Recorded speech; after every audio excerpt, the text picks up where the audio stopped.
Have you ever wondered how an app like Netflix can stream video to millions of people all at the same time without completely crashing? Well, the secret sauce behind that magic is something called system design. Think of it as the master blueprint for building huge, powerful applications. And today, we're going to give you the map to understand it all. But let's be real for a second. When you first dive into this topic, maybe for a job interview or a new project, it can feel like you're staring at a giant blank map with absolutely no idea which way is north. It's a lot.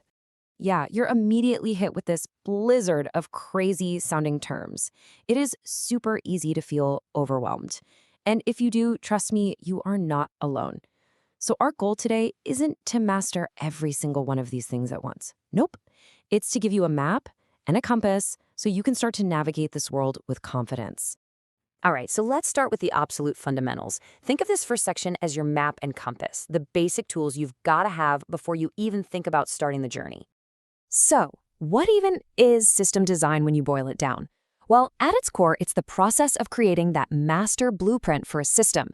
It's all about planning how the different pieces are going to fit together to make sure the final product can handle tons of users, runs super fast, and is locked down and secure. Now, here is the most crucial thing to understand. There is no such thing as a single perfect design. It just doesn't exist. Every single choice you make is a trade-off. Your job as the designer is to understand what you're gaining and what you're giving up, and then make the best call for your specific situation.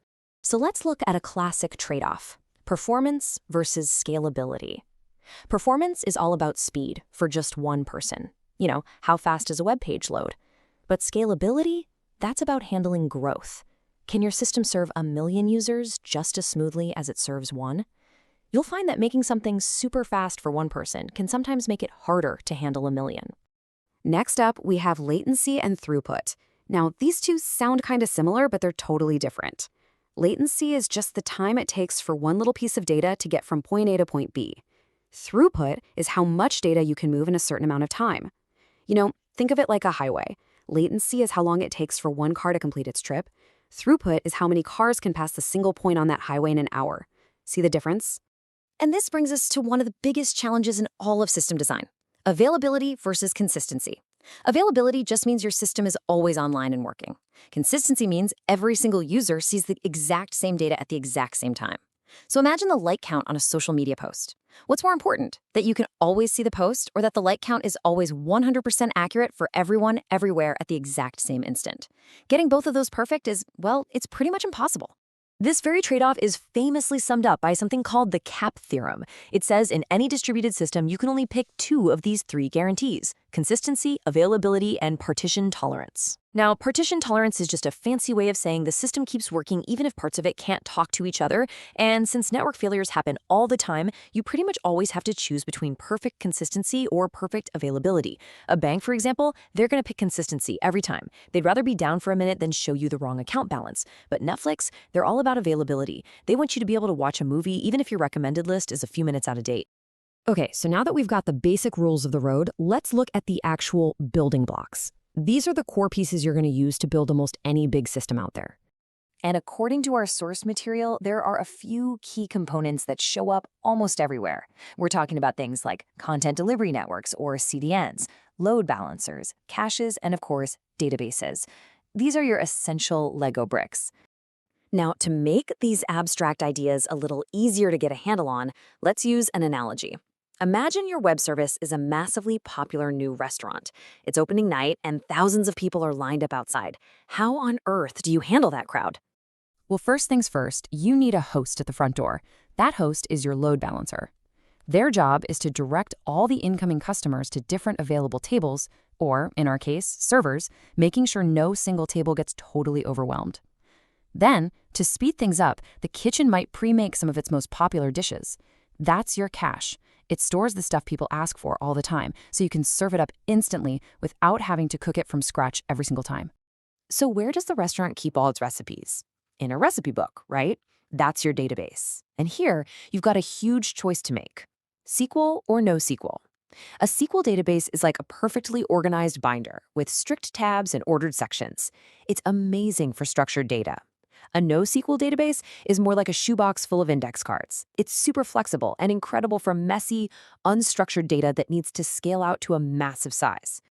Okay, so our restaurant is up and running smoothly. But what happens when things go wrong? Or when we need to build something even bigger and more complex? Let's take a quick peek at some of the advanced pathways for building truly tough, resilient systems. This is where something called design patterns come into play. They're basically just reusable, proven solutions to common problems. Our roadmap organizes them into handy categories. So messaging patterns help different parts of your system talk to each other, while data management patterns help you deal with huge amounts of data. Now, don't feel like you need to memorize this whole chart, but it's really good to know these tools are in your toolbox. Let's just zoom in on reliability for a second. A circuit breaker pattern is basically like a fuse in your house.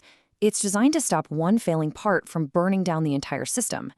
So if one of your services gets overloaded, the circuit breaker trips. It stops sending requests to it and prevents a total meltdown.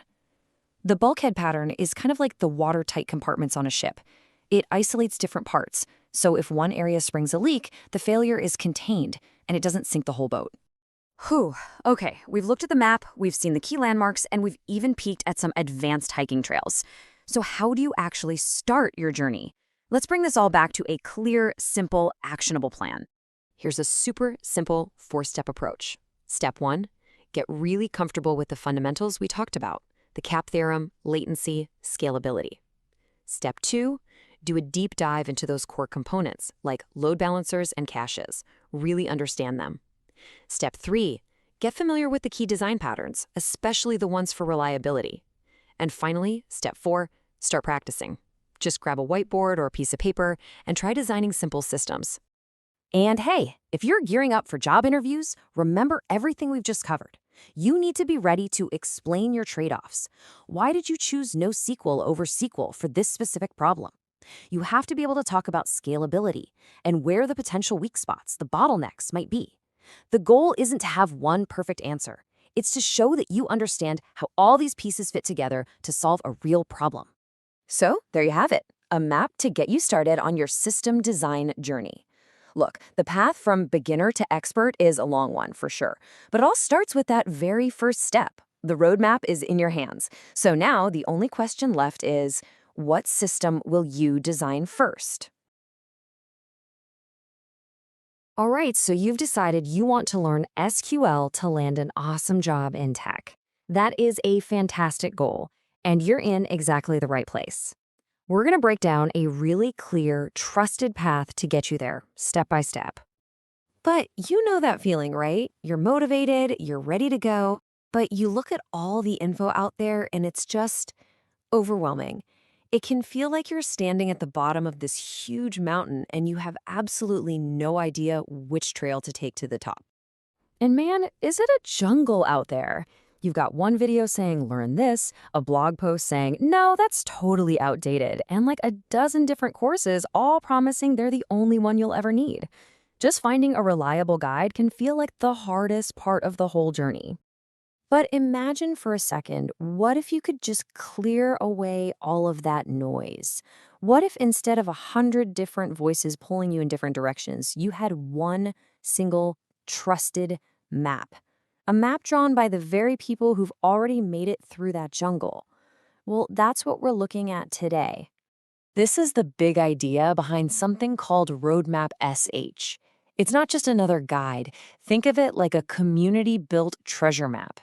Every single path, every landmark on it, is based on the real-world experience of thousands of developers. They've found the treasure, that great career, and they've left this map for you to follow. And this is so important. We're not talking about just one person's opinion or some instructor's favorite tools. This is the collective wisdom of the industry. It's a living, breathing guide that's constantly being updated and validated by a massive active community. It's what everyone agrees you really need to know. Okay, but that's the real question, isn't it? With all the noise out there, why should this be the map you trust with your career? It's a totally fair question, and the answer isn't just an opinion. It's in the data. So, to see why this thing is so legit, let's just look at the social proof, the hard numbers that show exactly why developers all over the world trust this resource. First up, over 353,000 GitHub stars. Now, if you're new to the dev world, a star on GitHub isn't just a like, it's a developer's seal of approval. It's them saying, wow, this is incredibly valuable, it's reliable, and I'm bookmarking this for my own career. And just to give you some scale here, think about the millions upon millions of projects on GitHub. This is the 6th most starred project of all time.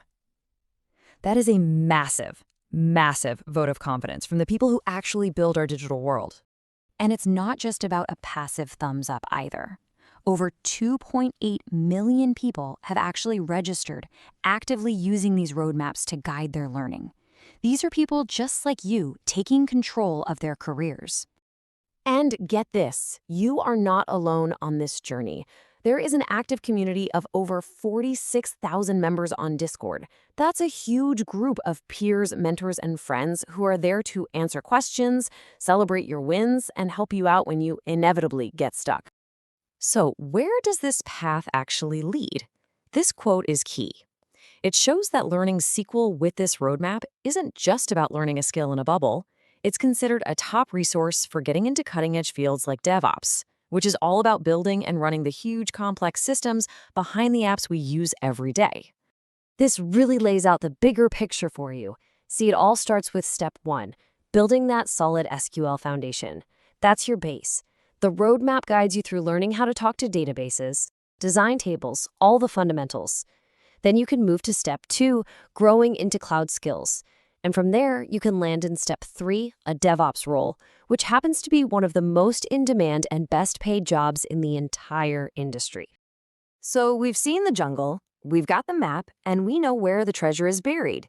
The only thing left to do is to actually take that first step,